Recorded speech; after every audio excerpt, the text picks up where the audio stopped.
welcome to the York Festival of Ideas. My name is Nicole Lindstrom. I'm a professor in the Department of Politics here at the University of York. I'll be chairing the event today. It's my great pleasure to welcome all of you, and so great to see a full lecture hall. So it's my great pleasure to introduce our speaker today, Claire Hubbard-Hall. Claire is a writer and historian who specializes in the history of secret intelligence. She's held lecturing posts in several British universities and is an honorary associate professor of intelligence history. She's contributed to television documentaries and written for popular history magazines. Her mission is to write women back into the forgotten history of espionage. Today, Claire is going to talk to us about some of those hidden contributions by women. So Claire, over to you. Thank you. Thank you very much. Thank you.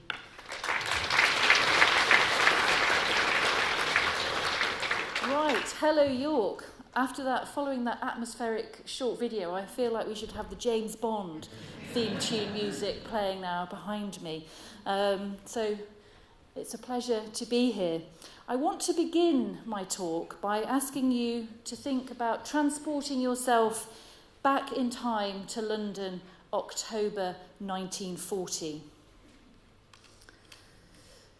Muriel Jones, a 37-year-old secretary, was 10 minutes late for work when she arrived at 54 Broadway, the headquarters of the British Secret Intelligence Service, known more commonly as MI6. The discreet brass plaque of the Minimax Fire Extinguisher Company provided the perfect cover for the mysterious collection of characters who worked within the warren of narrow passages and wooden partitioned walls.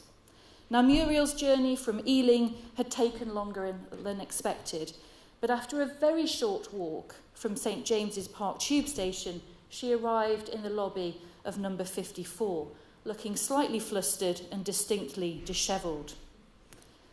Opposite her was the watchman, Arthur Ackery, a veteran of the First World War.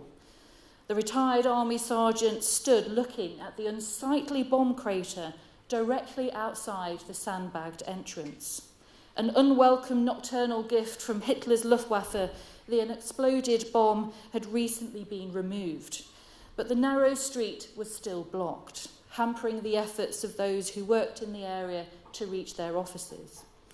Because since September 1940, Nazi bombers had delivered their deadly cargo for 57 consecutive nights, leaving local office workers, mostly civil servants, regularly scurrying for shelter.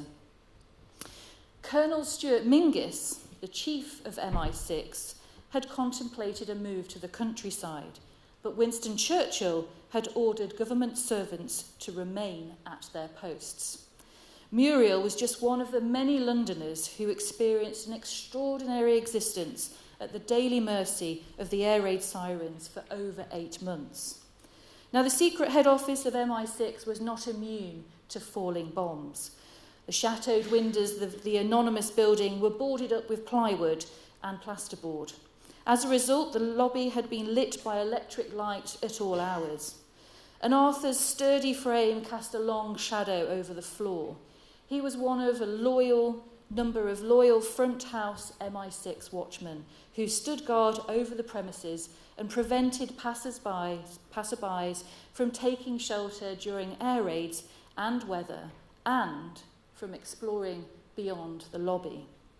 As a trusted employee, Muriel passed straight through with ease and familiarity, but she was beaten to the lift by another regular, Beatrice Peters, who rushed past her and claimed her spot in the ancient carriage. Beatrice worked on the telephone switchboards at MI6, but she had started out as a lowly messenger for the first MI6 chief, Mansfield Smith Cumming, sometime towards the end of the First World War. Married with no children, Beatrice had left her husband Harry sleeping at home.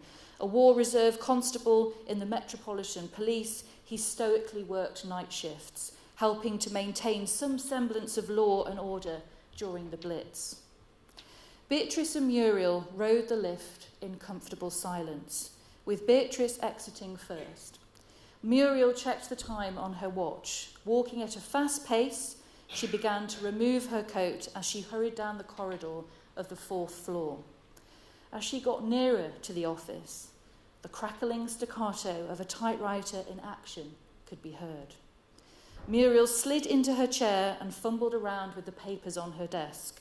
Typing at full speed, a formidable lady wearing spectacles acknowledged Muriel's late entrance with a rather disapproving look. This stern-looking sentinel was the legendary Kathleen Pettigrew, secretary to 3 consecutive chiefs known as C within MI6.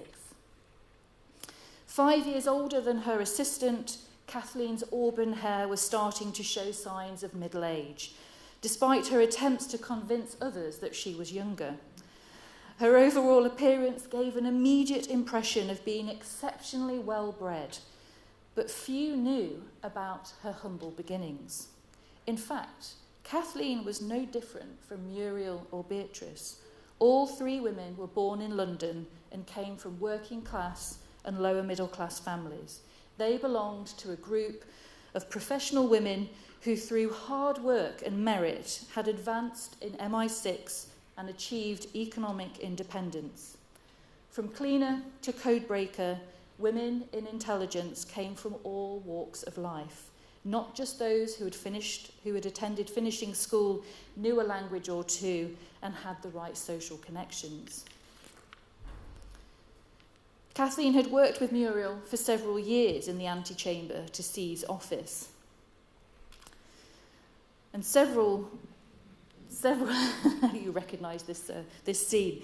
And several women have been credited as being the inspiration of Ian Fleming's Miss Moneypenny character, but none fit the bill more than Kathleen Pettigrew. But no trilbies were thrown on the hat stand for her to collect, nor was there any brief flirtation with the officers passing through as depicted in the James Bond films. Kathleen declared to a family relative very late in life, "I was Miss Moneypenny, but with more power." What a fantastic statement. Still gives me chills every time I say that out loud. Now, Kathleen's story lies at the heart of my book. Her career in secret intelligence spanned from the First World War to the end of the 1950s, when she was awarded the OBE on her retirement. She was perhaps one of the most powerful women in Whitehall. During the Second World War, around 8,000 letters sent by the Chief Menzies crossed her desk, as well as thousands of decoded Enigma messages received from Bletchley Park. She served as a loyal gatekeeper to a clandestine empire that relied on secrecy and invisibility. She was so revered within MI6 that no one later questioned the presence of her pet parrot in the office. Now, like so many of the remarkable women who worked in the back offices of Britain's secret services at home and abroad during the first half of the 20th century, Kathleen's contribution has remained forgotten, her name rarely mentioned in history books. In a world dominated by men, an army of intelligent, loyal, and discreet women operated under the camouflage of being a secretary. From the inception of the Secret Service Bureau in 1909, out of which MI5 and MI6 were born, MI5 is responsible for the domestic security of the country, and MI6 is responsible for gathering intelligence overseas.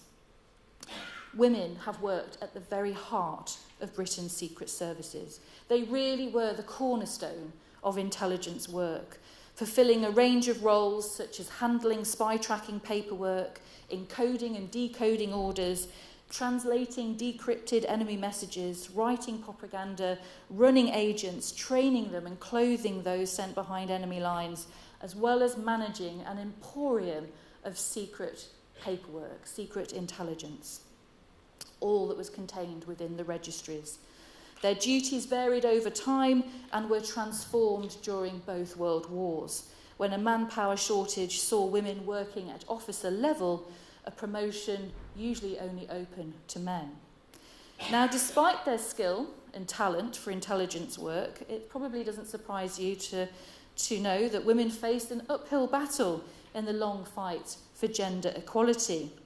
They were often paid less than their male colleagues, and they only received opportunities if they were given them by their male bosses. For women working before 1918 and 1928, they found themselves in a very strange position. They were trusted to keep state and military secrets, but they weren't deemed worthy of the vote. Incredible, isn't it? Progress was glacial. Only a handful of women succeeded in becoming intelligence officers in the secret services before 1945. They tapped at the glass ceiling so that those following in their footsteps post-World War II would finally succeed at the end of the Cold War. Now, after a very slow path to leadership, Stella Rimington finally shattered the glass in 1992 when she became the first female Director General of MI5. Eliza Manningham Buller became the second woman to be appointed head of MI5 in 2002, and a Deputy Director of MI5, Anne Keyes Butler, made history in 2023 when it was announced that she would become the first female director of GCHQ, the UK's intelligence, cyber and security agency. And what of MI6 lagging behind? Well, history will soon be made with the appointment of its first female C, and Judi Dench unfortunately doesn't count. And we're only going to have to wait a few short weeks to see who of the two remaining candidates will finally have the honour of taking a sledgehammer to the glass ceiling that has been in place for the past 116 years. Will it be Barbara Woodward, the Foreign Office's choice, an external candidate who supposedly has no experience of spying, or an unnamed SIS officer, an internal candidate? We wait with bated breath. Now, how did I get onto this subject? Well, it was Stella Rimington's candid and honest 2001 memoir, Open Secret, which first set me on the path of retrieving forgotten women's voices in secret intelligence. Reading it before the pandemic hit, it took me just a day to devour the contents, but I was left with more questions than answers concerning the history of women in intelligence, namely the key question of where was their history? I just couldn't find it. So I wanted to learn more and ensure women like Kathleen Pettigrew received the recognition that they deserved. I spent 6 years ransacking archives and tracking down relatives of women in the hope of uncovering previously unseen historical records that might shed light on their secret work in MI6, MI5, Government Code and Cipher School, which later becomes GCHQ, Naval Intelligence, Special Operations Executive, to name just a few of the secret services that are covered in my book. And in many ways, I had to take on the role of a counterintelligence officer of sorts, piecing together scattered fragments, leaving no stone unturned. Any detail, however small, could be a key that unlocked a door of discovery, and there were many that allowed me to step through the looking glass. And what I found within the archives was literally women in the margins, as you can see here. Their squiggles, their notes on memos, chits, things that are lost now in the digital world of that bureaucratic office culture. Now, it's probably no surprise to you that out of all these women working in the secret services, that MI6 were undoubtedly the hardest to research, as even after they retired, they never truly severed links with their former secret employers. Kathleen Pettigrew spent her retirement in Sidmouth, Devon, and for 30 years, until her death in 1990, she managed to leave no fingerprints. No bingo was played, no bowls were played. It was quite incredible. So compared to researching the women of Britain's other secret services, trying to get at those who worked for MI6 has very much been like trying to summon ghosts.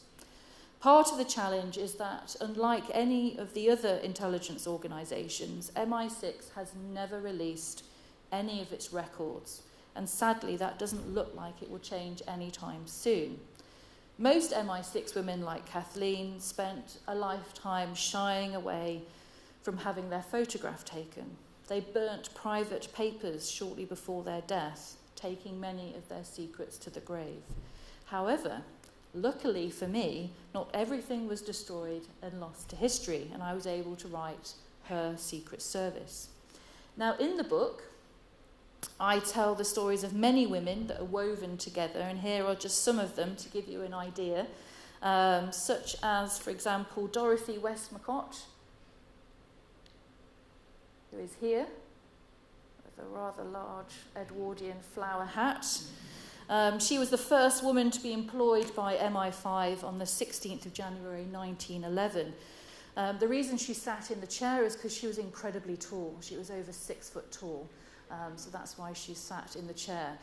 The photograph is only partial. The gentleman who stood next to her, who was rather short, was her father, James Westmacott, who was the chief clerk in MI5 and MI6, the Secret Service Bureau, one of the first people, again, to work in that organisation. So what I've sort of selected for you for the rest of the talk is a few case studies of women who are in the book to give you a flavour of what you can look forward to if you want to get a copy of the book after the talk. So first up is Agnes Blake, a middle-aged literary translator who made history as the first woman employed as an MI6 agent on the 17th of December 1909. So this is just months after the Secret Service Bureau organisation is formed. Now, because of her age, gender, and marriage status as a widow, she was able to travel unaccompanied to and from Germany without raising questions. In fact, she travelled frequently for translation work and also to visit her sister, who had married many decades earlier into the aristocratic Falkenstein family in 1869, who had military connections at that time to as the equerry to the Crown Prince and future Kaiser Wilhelm. So she had connections. She moved in the right circles. Now, after the Secret Service Bureau was set up in October 1909, Agnes was recommended for secret work by a close friend in the know, who recognised that she could provide early information on a possible invasion or German declaration of war. At the time, fiction writers like Le Queux were whipping up a spy frenzy by writing fictitious stories of German spies running amok all over Britain and committing acts of sabotage. And this was part of the reason why the Secret Service Bureau was established. Operating as Agent A, not very novel, Agnes provided detailed assessments of German military officers. And it's probably safe to say that Agnes put her life on the line, spying on these German officers abroad, which certainly speaks, I think, for the strength of her character and patriotism.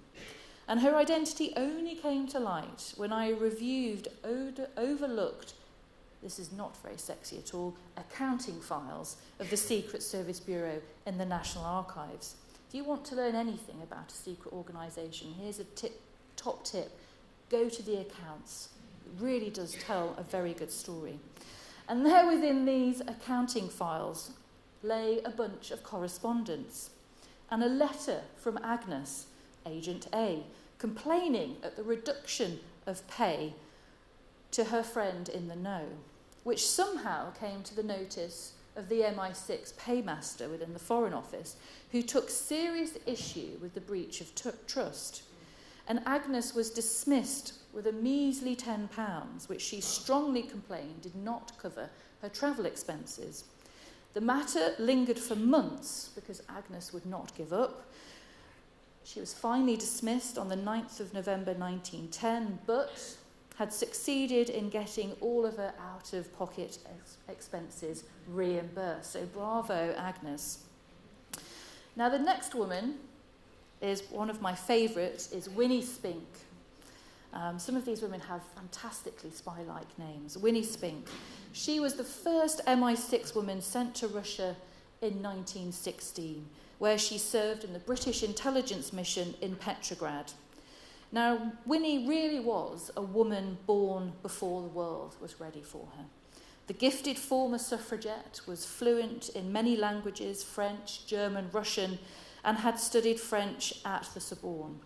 She was personally interviewed by Mansfield Cumming, the first chief of MI6, and she accepted her Russian posting on the 16th of June 1916. Now, once she was in Russia, she managed all the paperwork generated from investigating, classifying, and controlling every passenger travelling from Russia to the UK, an incredible feat to undertake. She also busily managed card indexes, encoded and decoded messages, and typed reports which sometimes ran to 30,000 words. That is quite astounding. If any of you are familiar with the old typewriters, not these beautiful ergonomically designed keyboards where our fingers just sort of drift over, it really is quite a physical endeavour typing on those old machines. They really are monsters. I got a Royal typewriter in the 1930s when I wrote this book to really understand what some of these women had to do in the office. And when they describe it as being like a concert pianist, it really is the hand action, but it's incredibly physical. And the 30,000 word report, yes, wow. It's like the Olympics in typewriting for sure. Now, Winnie was 31 years old at the time. She was bright, bold and brave, and she possessed a quiet kind of courage and endurance, qualities that would see her through her time in pre-revolution Russia, because what awaited her when she arrived in Russia was freezing temperatures, growing food shortages, and a mountain of secret paperwork, and not to mention the world-shaking events such as the Russian Revolution the following year, which she witnessed. After tracking down her nephew, he revealed Winnie had kept a diary throughout her life, and she had made several notes in her diary about the promiscuous mystic Grigory Rasputin, who was favoured by the Tsar and Tsarina. She'd noted within her diary his home address and the cafes that he frequented. And in another out-of-character diary entry, she recorded that on the night that Rasputin was murdered, the 29th of December 1916, she had taken a joyride with an unnamed driver, another fellow MI6 officer, through the city in the Oni mission car that evening, providing British intelligence officers with an alibi should the Tsar suspect British agents being involved, which, if you know the story, there is considerable evidence to suggest that they played a key role in Rasputin's demise. Moving to Dorothy Henslow, an MI6 secretary who worked for Mansfield Cumming during the First World War until she left in 1926 to nurse her dying mother, after which she married and started a family before it was too late to do so. The daughter of a distinguished Indian Army officer, Lieutenant Colonel Francis Henslow, Dorothy is one of several women who have been hiding in plain sight in the 1921 census, which records Dorothy as working in Adam Street, London, for a Captain Spencer, an alias that was used by the first chief of MI6, Mansfield Cumming. And the Adam Street office was in fact the MI6 registry, where Dorothy and countless other women, including her cousin, worked. I've managed to identify about 35 women on the census who were working at that location. Amazingly, a glowing reference written in 1926 when she left the service by the then second MI6 chief, Hugh Sinclair, and signed in the famous green ink used by all MI6 chiefs to this day, has survived in Dorothy's family, along with a rare photograph of Mansfield Cumming as a young naval officer. And that's her granddaughter in the photograph there with a suitcase, which was what all these items had been held in for decades in the rather unexotic location of Prezzo in King's Cross Station. The stories behind writing a book are always quite interesting. They never make it into the book, unfortunately, but that was where that happened. So moving on now to some of the trailblazers who worked in MI5. Olga Gray. She deserves far greater recognition for being one of the security service's greatest undercover agents in its history. During the early 1930s, she infiltrated the Communist Party of Great Britain, where for 6 years she worked as a secretary to its leader Harry Pollitt and Percy Gladden, the national organiser of the Communist Party of Great Britain, and also the leader of the Woolwich Arsenal spy ring, who was smuggling out secret military blueprints. Through skillful deception, Olga single-handedly unmasked the Soviet spy ring in 1937, providing British cryptanalysts with the means to read the Communist Party of Great Britain communications with Moscow, providing MI5 with the conclusive evidence it was looking for that the closely surveilled party was indeed an instrument of the Kremlin. Now, had Olga been a man, she perhaps would have achieved the same revered status as her handler, Maxwell Knight, who has been hailed by certain historians as one of the greatest spy masters and someone who advocated for women. However, he wasn't advocating for the equality of women in the security services because he knew how to use and exploit women for operational gain. After suffering from a nervous breakdown due to the strain of living undercover for several years, Knight managed to convince Olga to return to her covert work, which she did. He deployed his toxic charm without a thought for her well-being and demonstrated no loyalty to the woman who had handed him a much-needed victory. During the trial of the Woolwich Arsenal spies in 1938, Olga's true identity became known. And after the trial's conclusion, Knight shamelessly sent an unnamed MI5 colonel to thank Olga for her service over lunch at the Ritz and handed her a £500 severance cheque. Knight, MI5, simply washed their hands of Olga. She was on her own. Women who worked for MI5 and proved themselves incredibly capable had a limited shelf life. And another example of those is Jane Archer, MI5's first and only female officer before 1945, who had joined the service straight from school during the First World War. The head of MI5, Vernon Kell, had encouraged her to train as a barrister and wrote his supporting statement also in green ink. Jane was admitted to the Honourable Society of Gray's Inn in 1921 and called to the bar in 1924, one of the first group of women to do so. A great accomplishment when considering that she was also working for MI5 while she studied.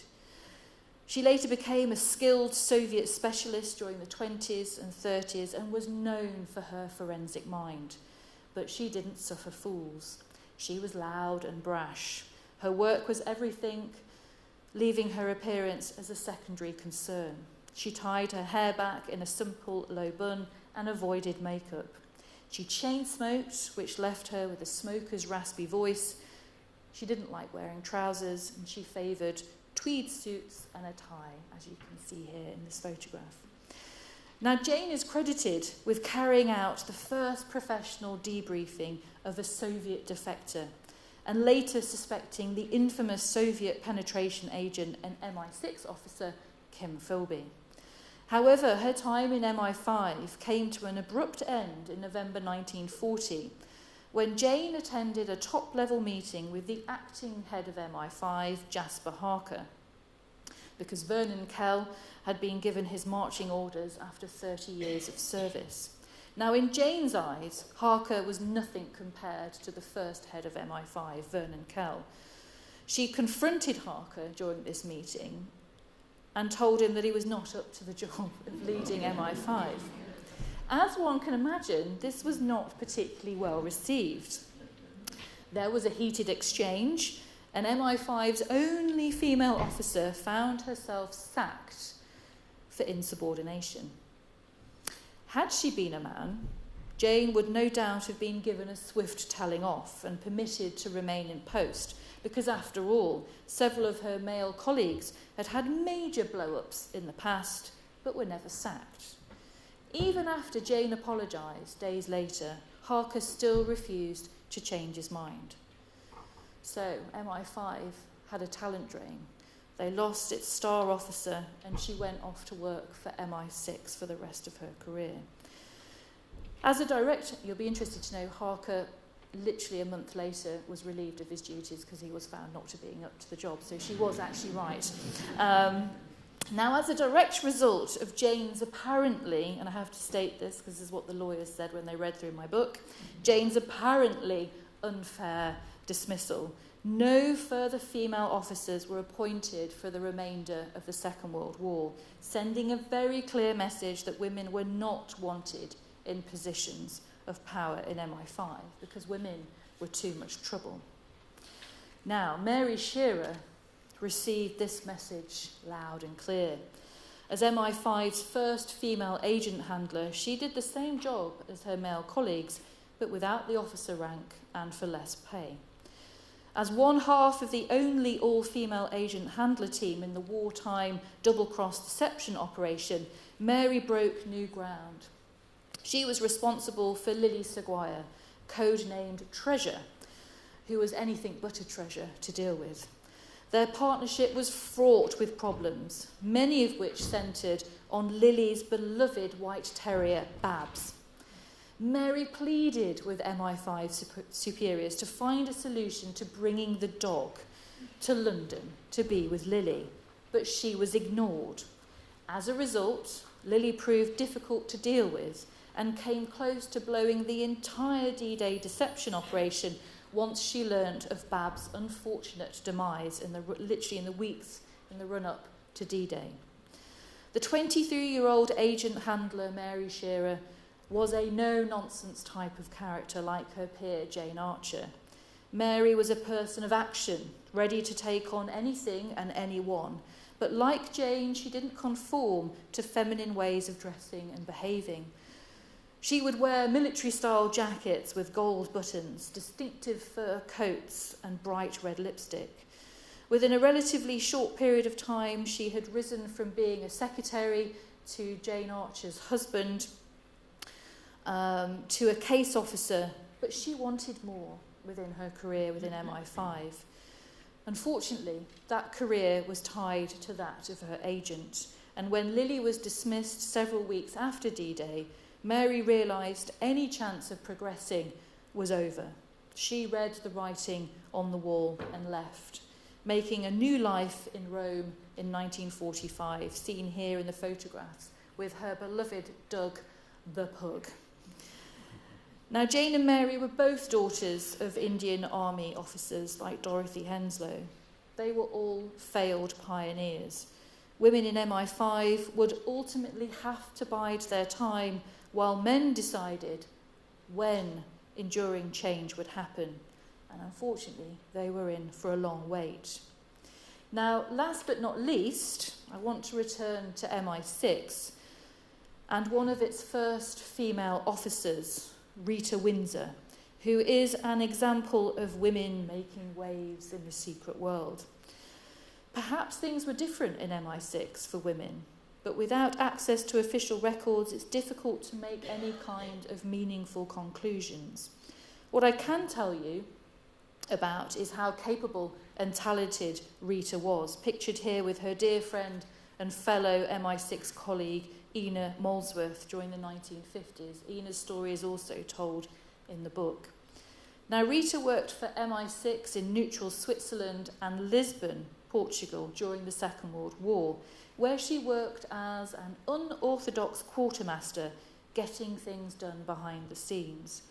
Quick thinking with a devious approach to problems, Rita managed to propel the relevant Portuguese official into action whenever required by her MI6 boss. She was a multilingual fixer who dealt with everything from running agents to overseeing the exfiltration of defectors. For 2 years, leading up to the failed plot to assassinate Hitler in July 1944, Rita and her rather short and stubby colleague, Graham Maingott, ran a very important German agent codenamed Whiskey. That was Otto John, a young lawyer who worked for the German airline Lufthansa. The ardent anti-Nazi was a close associate of Klaus von Stauffenberg, the leading conspirator who hoped to kill Hitler and liberate Nazi Germany. Between 1942 and 1944, Otto John met Rita and her partner a dozen times, supplying them with detailed reports. However, in January 1944, MI6 headquarters forbade any further meetings, declaring, quote, "The war would now be decided by force of arms," unquote. John returned to Berlin, and the German conspirators took action in March 1944, but failed to assassinate Hitler at the Berghof. They failed a second time, the more well-known attempt in July 1944, when Hitler escaped most of the blast at the Wolf's Lair in Rastenburg, East Prussia. Otto John fled Germany, and with Rita's aid, escaped. He wrote in his post-war memoir, "I owed my life to Miss Rita Windsor." Now, located very much at the gateway of global travel, Rita was responsible for all of wartime travel arrangements for defectors like Otto John, but also for intelligence personnel undertaking particular assignments or visits that required passage between Lisbon, England, and America. And her skill set placed her perfectly for a very different kind of covert work after the war had ended. Shortly before the war ended, MI6 outlined a plan in a very revealing internal memo that it wanted to post officers with experience of travel to work overseas under the covert cover of working for a travel association.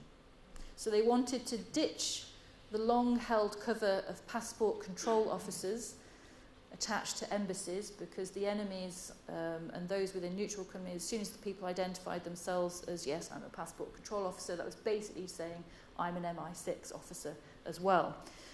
So they came up with this idea that the cover of travel associations would be a more suitable cover post-45. The paper acknowledged, this is the interesting bit, that women were particularly suitable because they would, quote, have remarkable cover by reason of their sex, unquote. So, in 1945, Rita supposedly leaves MI6 with Ina Molesworth, and the two highly capable former MI6 officers established and managed a high-end travel business with a long list of clients visiting out-of-the-way places. They weren't going to the Costa del Sol, ladies and gentlemen. Because after all, who would suspect two middle-aged spinsters touring Russia, China, Afghanistan, and South America at interesting times when interesting things were happening, with small parties of wealthy tourists under the cover of the blandly named international services. So thank you very much for listening. I hope you enjoyed the talk and you want to learn more about these incredible women whose stories you can read in much more detail in my book. Thank you very much.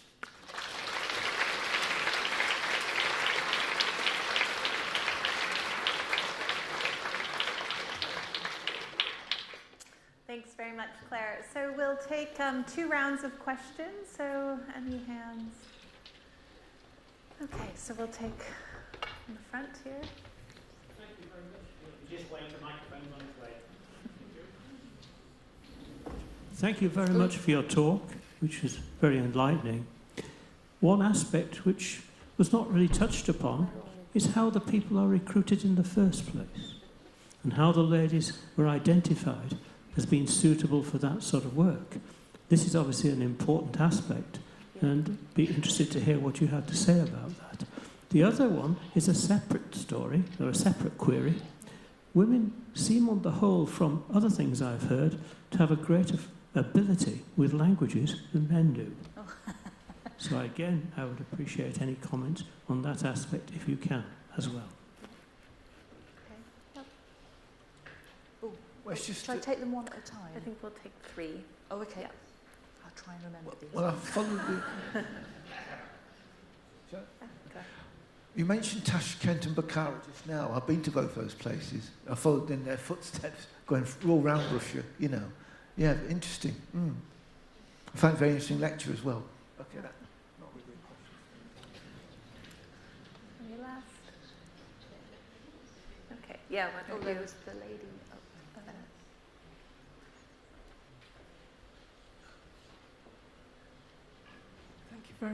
Thank you very much for an extraordinary list of names. I'd like to add one and ask if you've heard of her. It's Josephine Butler. Outlined it in a biography or autobiography called Cyanide in My Shoe. And nobody's been able to trace her. Have you? Okay. Okay, right. I'll start with the gentleman's 2 questions. So, recruitment and how these women came to work in these secret services. Obviously, it changes over time.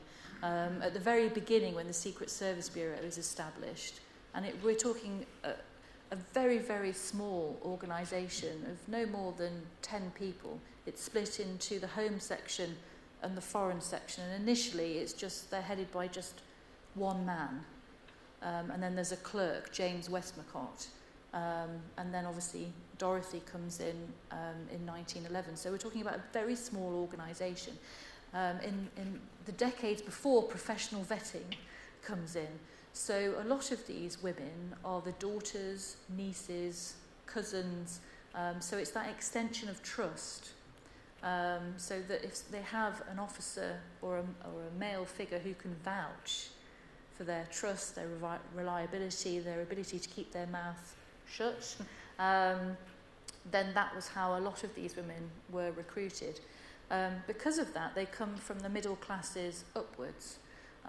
So that tended to mean that they'd had a good level of schooling, and that some of them, those in the upper levels of upper middle class and into the ruling classes, that they would have attended finishing school.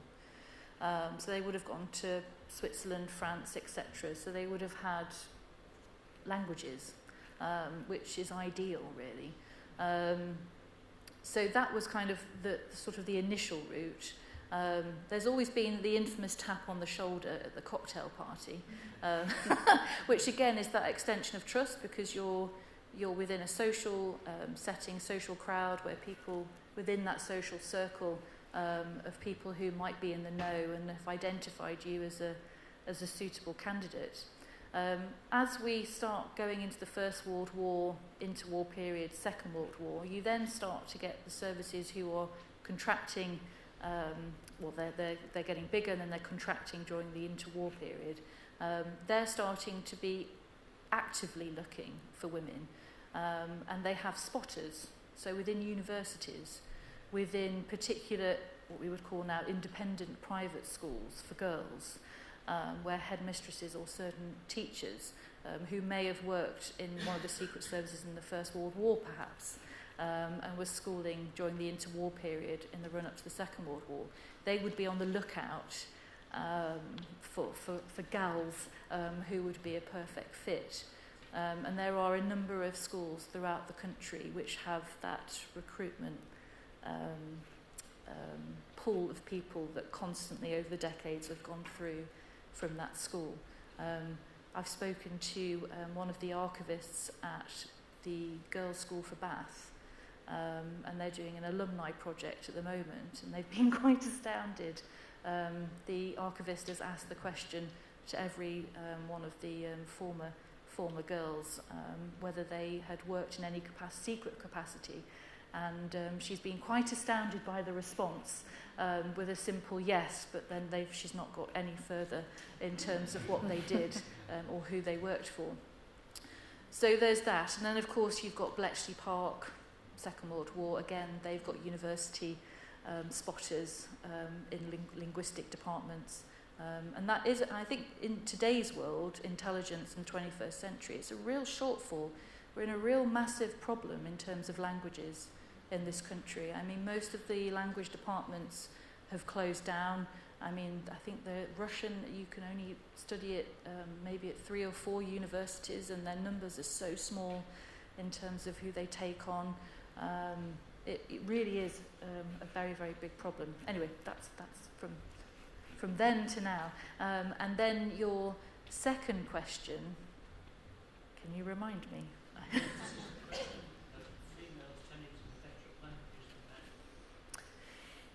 Oh gosh, what a question. I'm going to sit on the fence with this one.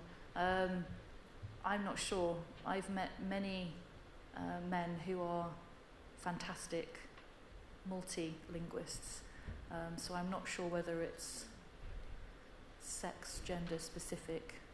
I'm sure somebody must have done an academic study on this somewhere. There must be a paper, so that would be quite interesting to look at. But yeah, I'm going to politely stay on the fence with that one, unless anybody else knows any otherwise. Yeah, thank you very much. I think there was one about Tashkent. What, sorry? Yeah, can you repeat your question? Yeah. So just a statement that even the car and Tashkent, they go to the holiday bushes, yes? I think that was Yeah. And then the unknown, the cyanide in the shoe. Yes, no, I mean, this book project is kind of step one in my master plan of writing as many women into the history of the secret intelligence services. I'll probably be doing this into my retirement, so this is step one. There are so many other women that need researching and writing about and having their voices there within the historical record. And it is, I was saying earlier to Nicole that I've never been on trend in my entire life. And I seem to have hit being trendy with this book because there seems to be a real appetite for spy history, spy stories, and in particular women. There are a number of colleagues who have written great biographies. Claire Mulley has written one wonderful about Agent Zoe. I mean, there's a small group, it's growing, which is really nice to see, and nice to be on trend for once in my life. But yeah, so hopefully we can start to see a lot more of these women being researched and written back into history, because there really are so many that are waiting there to be found. Yeah, up. So, yeah.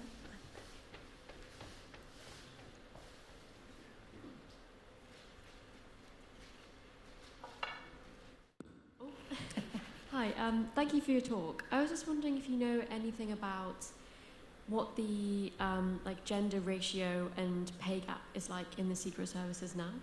Now? Yeah. Well, I think GCHQ is leading the race in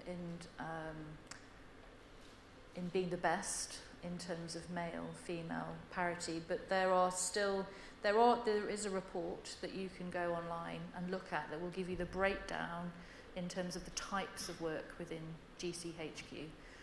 But you will still see that those kind of administrative types of jobs are still female dominated. And the problem with those administrative types of departments is that once you hit that ceiling in that department, it's very difficult to progress beyond that. So when you drill down to it, you can start to see that, yes, the overall picture may look slightly better in terms of percentages male-female, but there are still those stereotypical areas within the organisation, which is why they have lots of recruitment drives for trying to get girls into STEM, computers, engineering, coding, maths. They have massive drives and initiatives to encourage that, because it's really difficult to get women through those pipelines. MI5 is doing okay. MI6, I don't think there is any recent percentages, but I think they were trailing out of the 3 on the last report. But Richard Moore, who's the outgoing MI6C chief, has done a huge amount of work to get the organisation to a position where that you are starting to see a greater balance. I think 4 of his 5 deputies are women, which is incredible. So Q is a woman. I think the chief of operations, the deputy, is a woman. And of course, one of those, I'm assuming, has made the internal candidate shortlist for MI6. So again, transparency is not crystal clear in terms of dealing with secret organisations, but it's showing that it's a better picture. But I mean, if you look at it, I think the conclusion would be that there's a lot more work to be done. Yeah.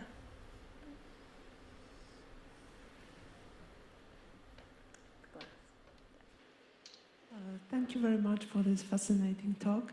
I don't know, maybe it's just me, but the story you wrote about reminds me of Hidden Figures, about black women working for NASA and sort of being in the same situation.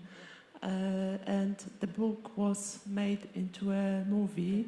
So my question is there any plan for your book being made into a film? I think it would be a great idea, to be honest, and it would probably generate even more interest in the stories of those women. Yeah, wouldn't that be wonderful? I mean, that's every historian author's dream, isn't it? Is to get the telephone call of, we'd like to make your book into a film. There has been some interest. I'll reveal that.